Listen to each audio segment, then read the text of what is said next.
여러분이 저 뒤에 앉으시면 제 눈길이 이렇게 미치지를 못해요. 그리고 소리도 맨 뒤엔 잘 안 들립니다. 아주 잘 나오셨고요. 불편하신데도 순종해 주셔서 감사를 드립니다. 지금은 휴가철입니다. 휴가 잘 다녀오셨나요? 휴가 가실 건가요?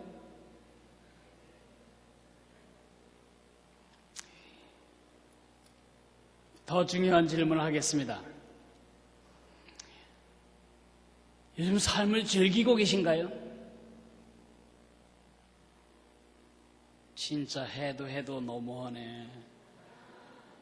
목사님이 어떻게 그런 질문을 하냐? 정말 철없는 질문을 한다. 내가 지금 인생을 즐길 만한 형편이 되냐?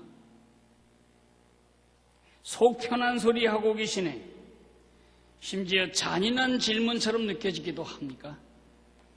나의 이런 힘든 삶의 형편을 아는지 모르는지, 휴가 얘기는 뭐고 삶을 즐긴다는 사치스러운 질문은 뭐냐?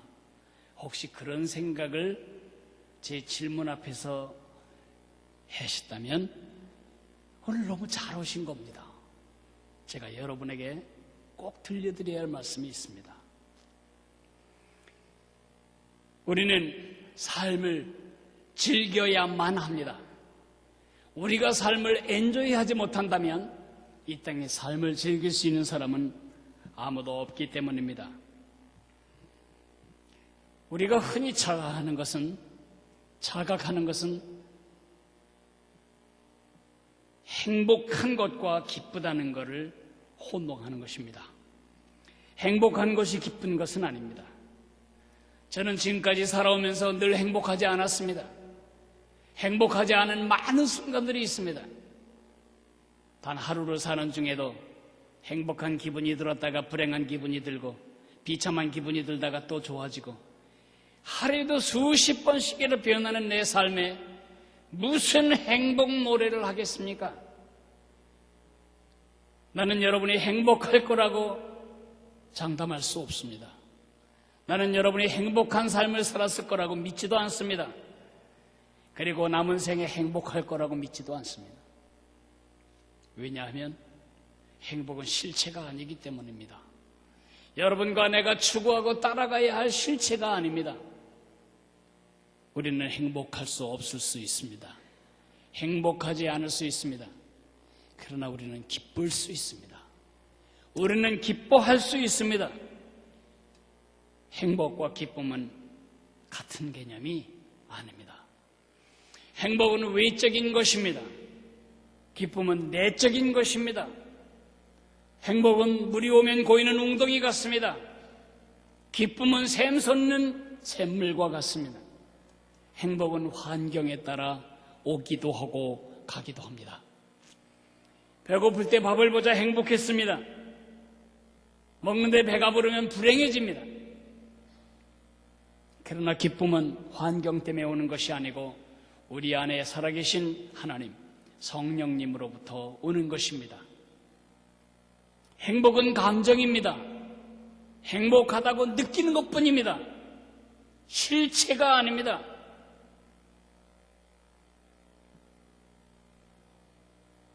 머리를 깎으면 남자들도 기분이 엄청 좋습니다.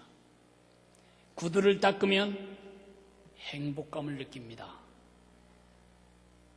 파마먼트 머리를 새로 위장원 가서 하고 나면 행복하다고 느껴집니다. 얼마나 갑니까? 그것이 여러분의 삶을 뒤집습니까? 여러분의 답답한 현실을 돌파할 힘을 주냐고요? 아닙니다. 감정일 뿐입니다. 그러나 기쁨은 감정이 아닙니다. 그것은 태도입니다. 슬프고 힘든 일을 어떤 자세로 수용할 거냐? 나의 선택입니다.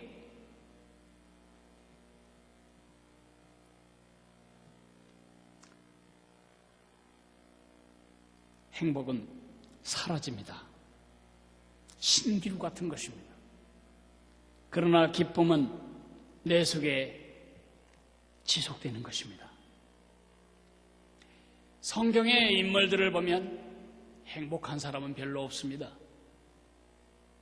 그러나 그들은 늘 기뻐하며 살았습니다. 내가 노래 하나를 들려드리겠습니다. 비록 무화과 나무가 무성치 못하고 감람나무에 소출이 없고 포도나무에 열매가 없고 밭에 식물이 없고 우리간에 양이 없고 외양간에 소가 없을지라도 행복하지 않습니다. 여러분이 농사꾼이라면 망연자실해야 할 이 현실 앞에서 하박국은 그 뒤를 이렇게 이어갑니다.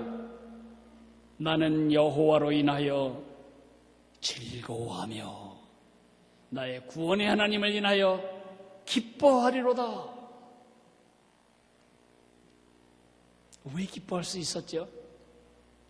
환경 때문에 주어지는 것이 아니기 때문입니다.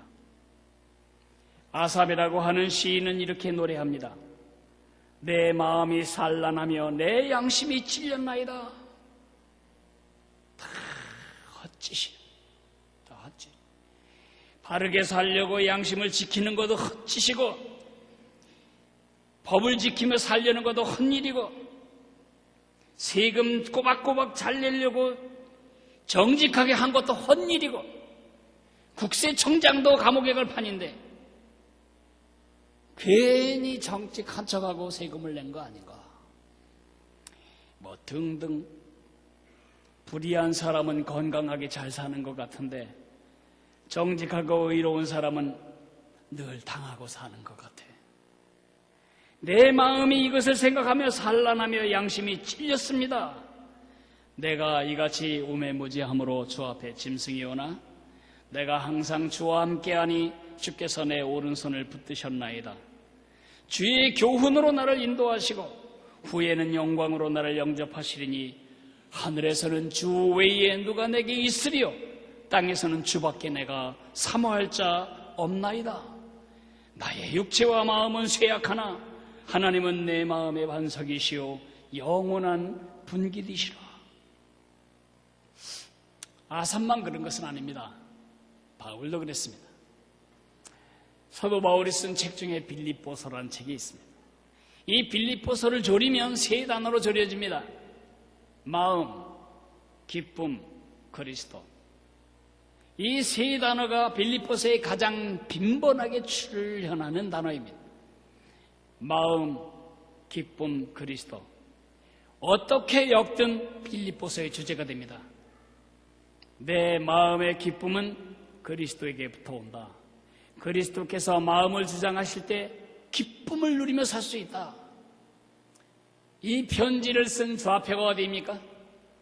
이 편지는 지금 잔치집에서 쓴 것이 아닙니다. 아주 해피한 환경 속에서 쓴 것이 아닙니다. 이 편지는 매우 불행한 상황에서 쓰여진 것입니다. 지금 사도 바울은 감옥 안에 있습니다. 지금 구금된 상태입니다. 자유를 박탈당한 상태입니다. 행복할까요? 행복하지 않습니다. 그는 감옥 안에서 감옥 바깥에 있는 빌립보 성도들에게 말합니다. 기뻐하세요. 기뻐하십시오. 내가 다시 말하는데 기뻐하십시오. 아니, 누구 뭐 기뻐하기 싫은가? 형편이 안 되잖아. 기뻐할 형편이. 주께서 말씀하십니다. 바울을 통해 말씀하십니다. 기쁨은 형편에서 오는 게 아니라니까요. 기쁨은 우리 마음을 주님께서 주장하실 때, 주님이 우리 마음을 채우실 때 우리 마음에 기쁨이 있는 것입니다. 같은 하나님의 백성인데 어째서 하박국은, 아삽은, 바울은 그런 기쁨을 누리며 삶을 엔조이 했건만 똑같은 하나님의 백성인데 왜 우리는 갈대처럼 조그만 바람에도 흔들려버리는 불행한 행복이 별로 없는 삶을 느낄까요? 하나님은 같은 하나님입니다. 바울의 하나님과 여러분의 하나님이 같고 하박국의 여호와와 우리의 여호와와 같습니다. 차이는 뭔가? 믿음이 다른 것입니다. 정말 해피하지 않은 상황 속에서도 기쁨을 누리며 살기를 원하십니까? 하나님을 바울처럼 믿어야 합니다. 하나님을 하박국처럼 믿어야 합니다. 어떻게 믿는 건데요? 로마서 8장 14절에서 17절까지를 찾아보시면 거기에 답이 있습니다. 어디 다 같이 로마서 8장 14절을 찾아 읽겠습니다. 249페이지쯤에 있습니다.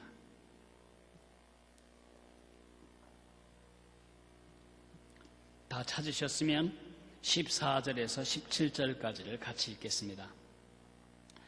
무릇 하나님의 영으로 인도함을 받는 사람은 곧 하나님의 아들이라. 너희는 다시 무서워하는 종의 영을 받지 아니하고 양자의 영을 받았으므로 우리가 아빠 아버지라고 부르짖느니라. 성령이 친히 우리의 영과 더불어 우리가 하나님의 자녀인 것을 증언하시나니 자녀이면 또한 상속자 곧 하나님의 상속자요 그리스도와 함께한 상속자니 우리가 그와 함께 영광을 받기 위하여 고난도 함께 받아야 할 것이니라. 아멘. 오늘 본문에서 우리 하나님을 아버지라고 말해주고 있습니다. 그 전능하신 하나님이 아버지라는 사실을 믿어야 한다는 것입니다. 그래서 우리 사도신경에서 이렇게 고백합니다. 전능하사 천지를 만드신 하나님 아버지를 내가 믿사오며. 그러나 우리 번역은 원문의 번역과는 조금 어순이 달라져 버렸습니다.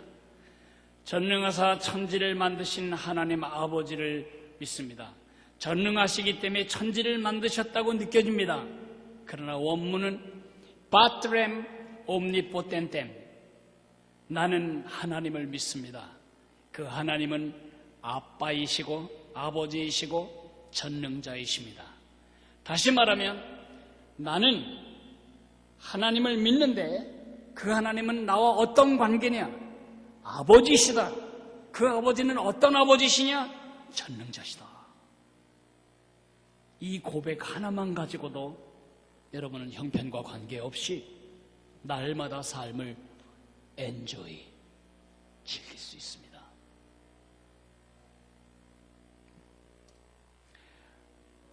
이 두 단어 속에는 하나님의 모든 속성이 압축되어 있습니다. 오거스틴은 이렇게 말합니다. 하나님은 그의 능력에 있어서 우리의 전능자시고 그의 사랑에 있어서 우리의 아버지이시다. 행복하기를 아예 포기하고 기뻐하기를 결정하신다면 저와 함께 두 가지를 붙들어야 합니다. 첫째는 하나님은 아버지시다. 아버지이신 하나님을 신뢰하십시오. 한 자녀가 아버지를 어떤 아버지로 인식하느냐에 따라 그 자녀의 삶이 달라집니다.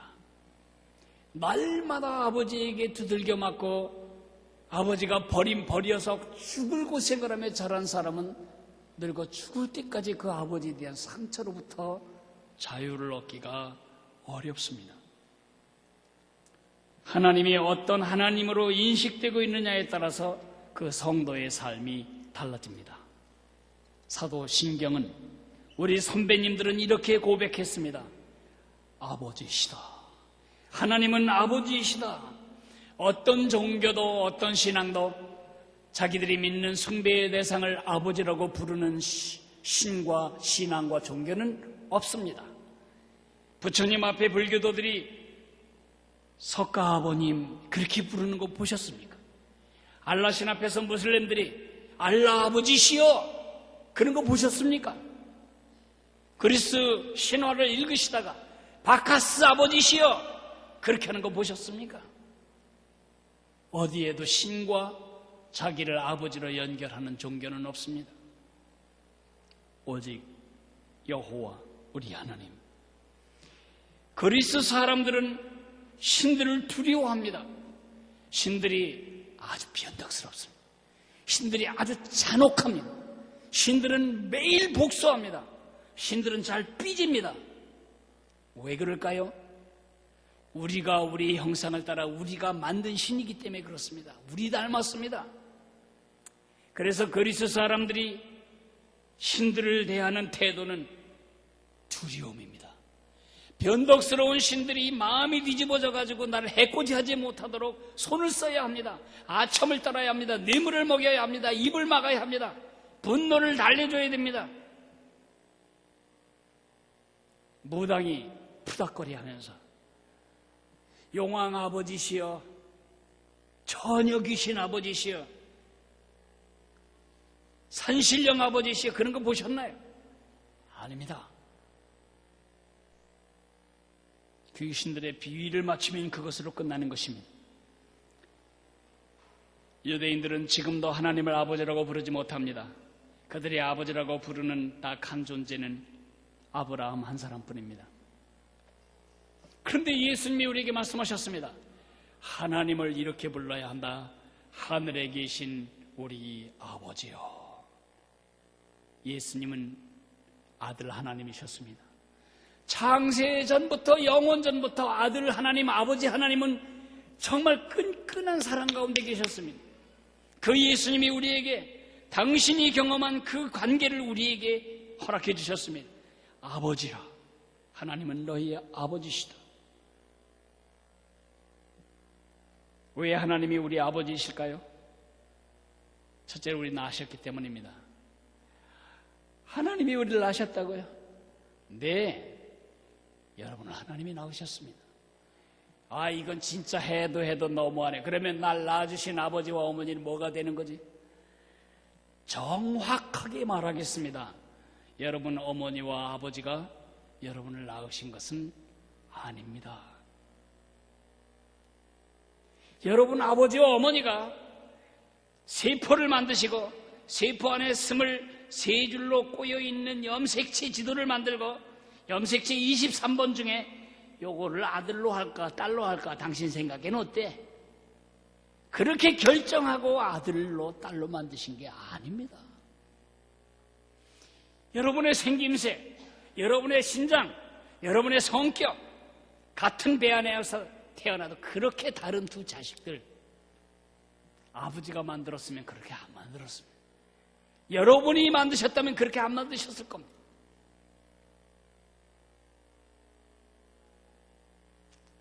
우리 아버지의 어머니 몸을 통해서, 아버지의 몸을 통해서, 어머니의 몸을 통해서 우리를 만드신 분은 바로 하나님이십니다. 그런 점에서 오리지널 아버지는 우리 하나님이십니다.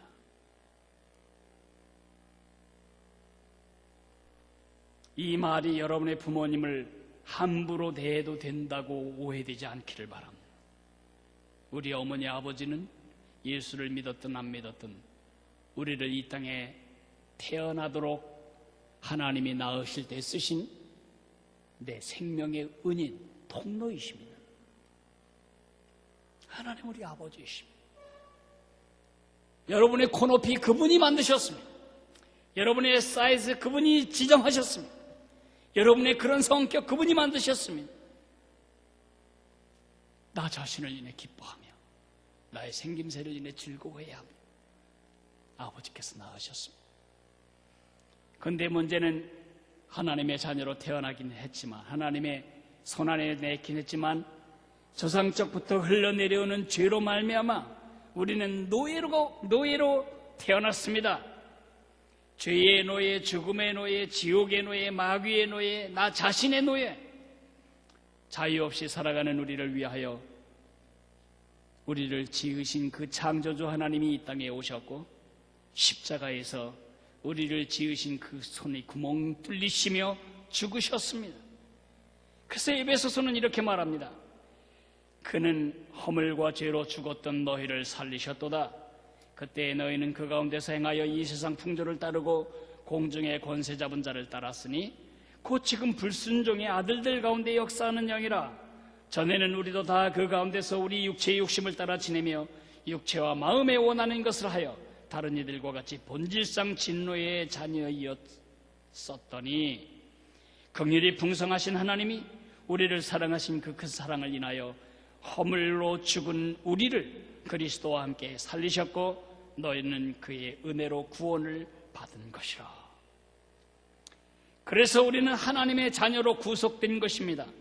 예수님을 나의 구세주와 주님으로 영접함으로써 우리는 창세 전에 하나님이 원래 의도하셨던 설계도의 신분으로 우리는 회복된 것입니다.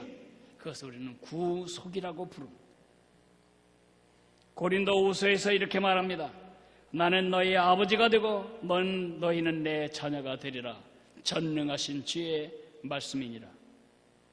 뿐만 아니라 우리를 낳으셨을 뿐만 아니라 우리를 구원하셨을 뿐만 아니라 우리를 책임지고 계신 분이십니다. 예수님이 말씀하셨습니다. 너희 중에 누가 자식이 떡을 달라 하면 동글동글한 돌멩이 주겠냐? 너희 자식이 생선 먹고 싶다고 하면 뱀 주겠냐? 너희가 악한 자라도 자식에게 좋은 것으로 줄 줄 알거든 하물며 하늘에 계신 너희 아버지께서 구하는 자에게 좋은 것으로 주지 아니하시겠느냐? 그러므로 하나님이 우리에게 제일 듣고 싶어 하시는 호칭은 뭘까요? 아버지입니다. 아버지. 하나님 그렇게 부르는 것보다 아버지 그렇게 부르는 것을 좋아하십니다. 제 자녀들이 저를 만날 때마다 양 목사님 그렇게 부르면 저 불행합니다. 저희 자녀들은 저를 만날 때 양 목사님이라고 부르지 않습니다. 아버지라고 부릅니다. 제 손주들은 제게 양 목사님이라고 부르지 않습니다. 할아버지라고 부릅니다. 그것이 제가 듣고 싶은 가장 명예로운 호칭입니다. 양 박사님, 양 이사장님, 양 목사님, 그런 것보다 저는 아버지가 훨씬 명예로운 호칭입니다. 마틴 루터도 그렇게 말했습니다. 우리가 하나님에 대하여 생각할 수 있는 최상의 이름은 아버지다. 그런데 말이죠, 틀림없이 우리들 중에도 있습니다. 어떤 사람은 기도할 때도 하나님 거기서 끝나지 아버지란 말이 연동되어 나오지 않습니다. 하나님 거기까지는 괜찮은데 그 뒤에 아버지라는 말을 붙이는 게 대단히 불편한 사람이 있습니다. 어떤 사람일까요? 아버지로부터 학대를 받은 사람, 나쁜 아버지로부터 깊은 상처를 받은 사람, 나와 엄마를 버리고 도망갔더니 다른 여자와 살고 있는 그 아버지, 그것 때문에 고학을 해야 했고 그것 때문에 날마다 어두운 삶을 살아야 했던 그 가슴은 지금도 하나님을 보고 아버지라고 부르는 게 편하지 않을 수 있습니다. 오늘 아버지께서 말씀하십니다. 나는 진정한 너의 아버지란다. 내가 경험한 아버지로 나를 간음하지 말고 성경에서 말하는 내 아들 예수로 말미암아 보여준 나로 너의 부친을 간음해야 되는 것이다.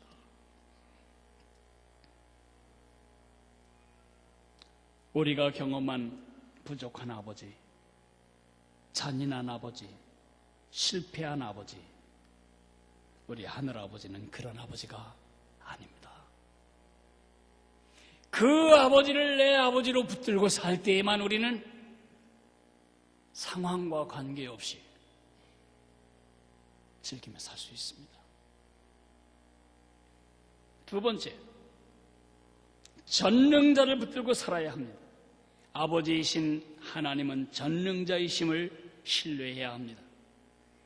모든 아버지는, 예외도 있지만 대부분의 아버지들은 그 자녀를 사랑합니다. 자녀가 간 이식이 필요하다면 내 배를 가르고 간을 잘라줄 수도 있습니다. 자녀가 안구가 필요하다면 내 눈 뺏어줄 수도 있습니다. 모든 아버지의 생각입니다. 문제는 사랑은 있지만 능력이 없다는 데 문제가 있습니다. 여러분 중에 맞아, 난 능력이 없어. 재정적인 것만 지금 능력이 없다고 생각하십니까? 정직하게 잘 생각해 보세요. 자녀를 위해 아버지로서 우리가 해줄 수 있는 일이 몇 개나 있는가? 우리가 우리 자녀들의 세포를 증식시킬 수 있습니까? 우리 아이들이 자라는 과정에 그 심리적인 방황을 할 때 그걸 잡아줄 능력이 있습니까? 실현당한 딸을 마음을 치료할 능력이 있습니까? 지금 병원에서 더 이상 치료 가능성이 없다고 내놓은 자녀를 위해서 여러분이 할 수 있는 일은 무엇입니까? 제 아들이 100일해에 걸렸습니다. 기침을 시작합니다. 칼럭칼럭하고 기침을 하는데 혀가 이만큼은 나오고 얼마나 많은 기침을 했는지 눈이 외계인처럼 튀어나오는 것입니다. 그리고 입하고 입볼이 이만큼 튀어나오는 것입니다. 하도 기침을 해야 되니까.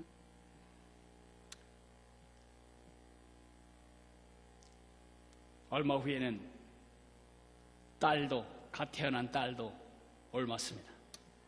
100일 동안 두 아이가 컬럭 때문에 기침을 합니다. 저렇게 계속 가다가는 허파가 다 찢어질 것만 같습니다. 속에 있는 기관지가 다 뒤집어져 나올 것만 같습니다. 아빠로서 내가 할 수 있는 일은 아무것도 없었습니다. 내가 할 수 있는 일은 안아주는 일과 같이 울어주는 일과 병원에서 약 탄 거 엄마가 먹일 동안 아이 버둥거리지 않도록 손 붙잡아주는 일밖에 없었습니다. 100일의 뿐입니까? 아이가 갈등할 때, 아이가 좌절할 때, 어떻게 해야 할지 아이가 몰라서 고통스러워할 때, 아버지인 나는 속수무책으로 바라볼 뿐입니다. 정직하게 아버지의 고백을 하자면 우리 아이들의 아버지는 제가 아니었습니다. 저희 아이들의 아버지는 하나님이셨습니다. 그럼 넌 뭐 했냐? 저는 부였습니다. 부. 동사무소에 가면 수많은 캐비셋에 정부 이름이 써 있습니다. 우리 아이들의 정아버지가 하나님이시라면 저는 부아빠였습니다. 우리 하나님이 시키는 거 조금 거두는 척 했을 뿐입니다. 영광도 그분이 거두셔야 되고 칭찬도 그분이 거두셔야 돼요. 우리 하나님은 어떤 하나님이라고요? 전능자시라고요. 마이티 갓이 아닙니다. 올 마이티 갓입니다. 능하신 하나님이 아니고 전능하신 하나님입니다. 하나님의 무한하심을 다 농축한 세 글자 단어입니다. 하나님은 전지하십니다. 모르시는 것이 한 개도 없습니다. 알지 못하시는 것이 아무것도 없으십니다. 시편 139편에 이렇게 말합니다. 여호와여, 주께서 나를 살펴보셨으므로 나를 아시나이다. 주께서 내가 앉고 일어섬을 아시고 멀리서도 나의 생각을 밝히 아시오며 나의 모든 길과 내가 눕는 것을 살펴보셨으므로 나의 모든 행위를 익히 아시오니 여호와여, 내 혀의 말을 알지 못하시는 것이 하나도 없으시니이다. 이 시 누가 썼죠? 다윗이 썼습니다. 하나님이 나를 다 아신다. 하나님이 내가 어디로 갔는지 나와 함께 계시다. 내가 주의 영을 떠나 어디로 가며 주의 앞에서 어디로 피하리이까? 내가 하늘에 올라갈지라도 거기 계시며 수월에 내 자리를 펼치라도 거기 계시나이다. 내가 새벽 날개를 치며 바다 끝에 가서 거주할지라도 거기서도 주의 손이 나를 인도하시며 주의 오른손이 나를 붙드시리이다. 하나님의 전지하심, 전능하심, 편재, 하실 수 없는 것이 아무것도 없으시다. 전능, 계시지 않은 곳이 아무데도 없으시다. 편재, 계시지 않는 때가 아무 때도 없으시다. 영원, 자신의 선과 대치되는 어떠한 악한 일도 하지 않으신다. 전선. 이 전능자를 붙들고 살았기 때문에 다윗은 도무지 행복할 수 없는 그 22년 6개월의 힘든 피난과 연단의 기간을 기쁨이 넘치는 삶을 살 수가 있었던 것입니다. 우리가 기뻐하고 즐거워할 수 있는 이유는 환경 때문이 아닙니다. 아버지이신 전능자 때문입니다. 이제 포로로 끌려가서 바벨론 포로 생활에 들어갈 자기 민족 공동체의 미래를 내다보며 스바냐 선지자는 이렇게 노래합니다. 너희 하나님 여호와가 너희 가운데 계시니 그는 구원을 베푸실 전능자이시라. 그가 너로 말미암아 기쁨을 이기지 못하시며 너를 잠잠히 사랑하시며 너로 말미암아 즐거이 부르며 기뻐하시리라. 상황과 관계없이 삶을 엔조이하고 싶으십니까? 첫째로는 하나님을 만나야 합니다. 전능자 아버지로 만나야 합니다. 아직 예수님을 통하여 그 하나님을 만나지 못했다면 오늘이 참 좋은 시간입니다. 예수님을 나의 구세주와 주님으로 믿겠습니다. 주께서 약속하시기를 영접하는 자 곧 그 이름을 믿는 자들에게는 하나님의 자녀가 되는 권세를 주셨으니, 하나님의 자녀가 되는 권세는 예수님을 나의 구세주와 주님으로 받아들이는 것입니다. 이미 예수님을 만난 사람들 즐기십시오. 삶을 즐기려고 하지 말고 하나님을 즐기십시오. 그런 무엄한 말을 해도 되는가? 그게 믿음입니다. 아버지가 주시는 장난감을 즐기는 것이 아니고 언제라도 장난감을 주실 수 있는 아버지를 즐기는 자식처럼 하나님을 즐기는 것입니다. 소요리 문답 제1문답은 이렇게 말합니다. 사람의 제일 되는 목적이 무엇이냐? 사람의 제일 되는 목적은 하나님을 영화롭게 하는 것과 영원토록 그를 즐거워하는 것이다. 영어로 하겠습니다. Enjoy Him forever. 우리 하나님을 영원까지 즐기는 것이다. 아버지이신 하나님, 전능자이신 하나님을 즐길 때만 우리는 불행 속에서도 웃을 수 있는 특별한 삶을 살게 되는 것입니다. 여러분 모두에게 그런 삶이 평생 지속되기를 주의 이름으로 축복합니다. 우리 다 같이 일어나서 찬송 부르겠습니다.